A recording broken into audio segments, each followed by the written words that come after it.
Oh, what a tangled web we weave when we're the Treasury Secretary. Now it turns out that Scott Bessent, the Treasury Secretary, while he's busy going after Lisa Cook on the Board of Governors for the Federal Reserve for having two mortgages that she checked the box were her primary residences, turns out he did the exact same thing in 2007 for $21 million worth of property. Nothing says man of the people like having a 7-bedroom house up in Massachusetts and the property's worth $21 million. But it turns out he did the exact same thing. While he's busy accusing Lisa Cook on national television on Fox that she committed fraud, then what did he commit?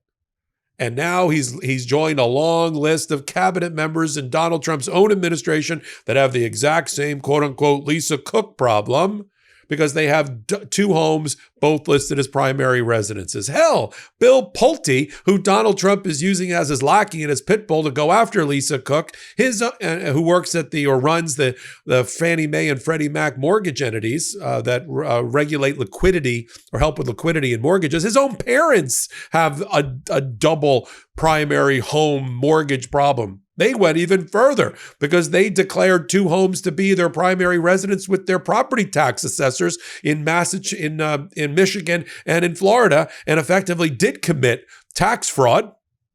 And that's Bill Pulte still going after Lisa Cook.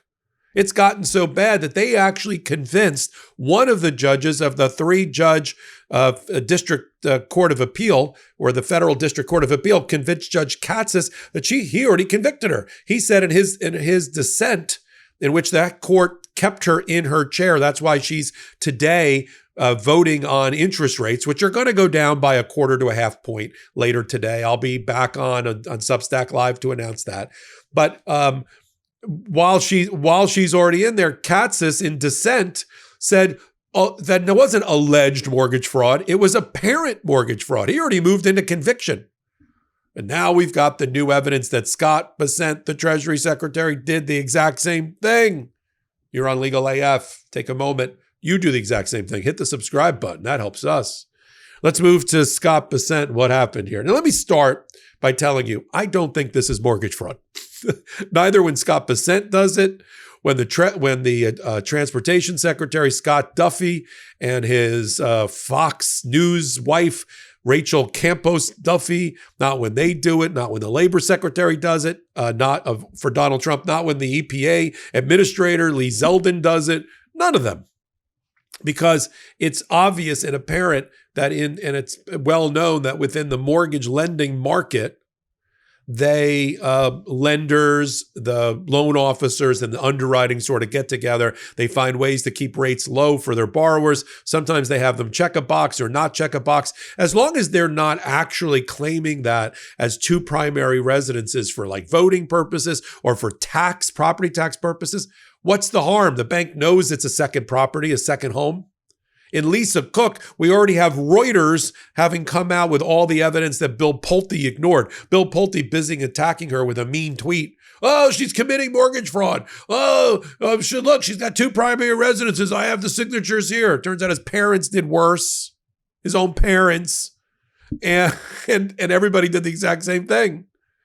Turns out that Lisa Cook has the receipts because she told her mortgage company, she told her credit union that the home in Atlanta in Fulton County was her second home, a vacation home. And she only claimed one principal residence for tax purposes and for property tax purposes, and that one was in Michigan. Now we got Scott Bessent. So Bloomberg gets a hold of, from 2007, the documents that show that when Scott Bessent was taking out his loans from Bank of America, and we'll put them up on the screen, he listed both as primary residences. Now, do I think Scott Bessent committed mortgage fraud? No.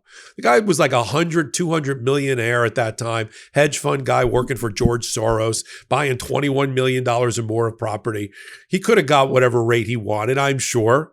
But with his lawyer's participation, they checked the boxes for two primary residences. Do I think Bank of America defrauded itself? No. And now you got two lawyers jumping to Scott Bessent's defense. Nothing says I'm not guilty, like two lawyers jumping to your defense. His lawyer from 2007 says he didn't even sign it. I signed those documents. So what's your point? That you either sign them with authority, in other words, your client knew you were signing them, or you signed it without your client knowing, that's not good for you. Either one doesn't solve the problem. They were signed with his knowledge or imputed knowledge. Second lawyer, Alex Spiro, jumps up and down. Quinn Emanuel, big hotshot lawyer. I've had a case, not against him, but a case that he was involved with. So I sort of know about him. And he's good. He gets people off. He's very good at high profile, high celebrity things. He's now representing him, and he says, I don't even know much about the Cook case, so I can't be the one to defend or to say she committed mortgage fraud. I'm just getting up to speed in my own client's case. Well, that doesn't help. Once the news came out about Lisa Cook, that she had the goods, that she told her lender that this was her second home in Atlanta, even Bill Pulte, because he can't admit defeat, and he can't admit that he's wrong. He can't just look the American people in the eye and said, okay, she got me. Turns out it wasn't mortgage fraud after all. He says, no, it's another example. She's a sophisticated financial operator. She's a financial operator? She has like a couple of $100,000 worth of mortgages. I think one mortgage was like $500,000, one was like $200,000. This is not 21 million from 2007, like Scott Bessent. He's the sophisticated financial operator. It's another example of her fraud. The crap that comes out of Bill Pulte's mouth and Donald Trump's mouth is just eye popping. What they say out loud until we catch him. And if you're going to be the Treasury Secretary and you're going to have multiple loans, maybe you shouldn't go on Fox and accuse Lisa Cook of mortgage fraud for doing the same thing that you did. Here's the clip of Scott Bessent.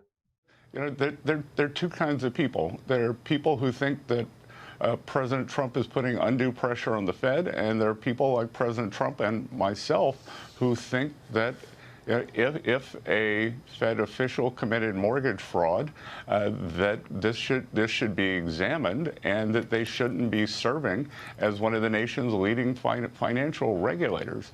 And what we haven't heard from Ms. Cook is we haven't heard her say, I didn't do it. We haven't heard her say, I didn't do it. She just keeps saying the president can't remove her. Now, where are we? As of this Wednesday video that we're putting up here on Legal AF, the Trump administration still has not filed their what we expect to be an emergency application up to the United States Supreme Court for to try to block her from continuing to be on the Federal Reserve. The reality is she's on the Federal Reserve. She's participating today in the FOMC, the Federal Open Markets Committee, which is comprised of 7 members of the Board of Governors, the 7 Board of Governors, plus 5 out of the 12 regional bank presidents also rotate on to create a 12-member committee, unless there's somebody absent. And then they vote by majority on interest rates. They're going to announce it today at 2:30 p.m. Eastern time. I'll get back on Legal AF Substack Live. I'll tell you about it, or I'll do a video tomorrow morning to tell you about it. But in any event, she's going to vote for interest rate cuts, not because they've abused her, not because they've accused her or framed her, but because based on the economic model and data right now, housing market in crisis, manufacturing in crisis, goods and services economy in crisis, job and job loss crisis. Because of that, they're going to have to cut 1/4 to 1/2 point down to maybe 4 1/4, maybe Donald Trump wants 4. I think it's going to be 4 1/4. There's 2 Trumpers and 1 Republican that are on the Federal Reserve. Mirren, who just got on Tuesday and didn't get any update whatsoever. Bowman, who was appointed by George Bush, not a big Trump fan, allegedly, and Waller, who's trying out to be the Federal Reserve chairman. They're going to dissent if it's not a full 1/2 point. But they're not. But Donald Trump wants 2 points. He wants the interest rates to go down to 2%. Never happening. Look at inflation, my friend, on your watch. So again, another hypocrisy present in the Trump administration. You've got 4 out of 15 cabinet members that have done the exact same thing as Lisa Cook. And to be fair, I'm telling you, this is not mortgage fraud. It's not mortgage fraud when any of them did it. It's not mortgage fraud when she did it. But the difference is they're convincing people that it is mortgage fraud for Lisa Cook. I mean, you have Judge Katsas, as I said earlier, who said in his own dissent in the first paragraph, first sentence, that she committed apparent mortgage fraud, not alleged, apparent. He already convicted her. on the appeal. Thank God he was on the losing side of that, but we'll continue to follow it all right here on the Midas Touch Network. And of course, you're here on Legal AF YouTube channel. Thank you. Today is our 1-year anniversary. A year ago today in the afternoon, there was one subscriber. I think it was Brett Mycelis, as we opened the doors to Legal AF YouTube. And you took us in and you embraced us and took us to your heart and have become a fervent supporter of everything we do on Legal AF. And that's why we crossed the 800,000 barrier before our 1-year birthday. We'll hit 1 million with your help, and you're helping us market this and word of mouth about this before Jan 1. That's our next goal. And then we created Legal AF Substack as a companion community right next to us, where I do 2 lives a day. In addition to that, we do a lot of other content. You're going to love Legal AF Substack. Come over there, become a subscriber and a member there as well. Till my next report, I'm Michael Popok. Can't get your fill of Legal AF? Me neither. That's why we formed the Legal AF Substack. Every time we mention something in a hot take, whether it's a court filing or a oral argument, come over to the Substack. You'll find the court filing and the oral argument there, including a daily roundup that I do called, wait for it, Morning AF. What else? All the other contributors from Legal AF are there as well. We got some new reporting. We got interviews. We got ad-free versions of the podcast and hot takes. Where? Legal AF on Substack. Come over now to free subscribe.